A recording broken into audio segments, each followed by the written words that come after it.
Ang intense ng mga kaganapan ngayon sa abot kamay na pangarap sapagkat may mangyayaring trahedya kay Giselle habang papunta nga sana ito sa anak niyang si Justin. Dito nga ay agad na makokonsensya si Justin dahil sa mangyayaring aksidente sa kanyang inang si Giselle, kaya naman ay agad niya itong pupuntahan.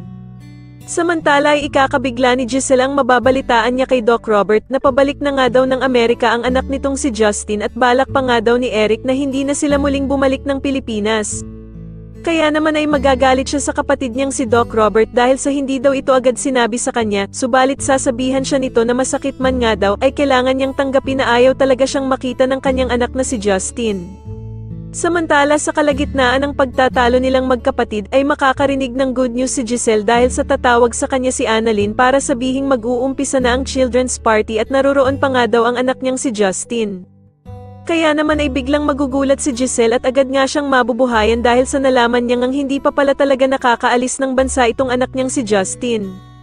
Sa kabilang banda naman matapos ngang tanungin ni Doc Luke si Annalyn kung babalik na din daw ba ito ng Apex, ay bigla namang makikisingit sa usapan si Doc Lyndon at sasabihin nga nito na hindi pa daw maaaring bumalik si Annalyn ng Apex. Samantala habang papunta naman si Giselle sa anak niyang si Justin ay meron namang mangyayaring trahedya sa kanya.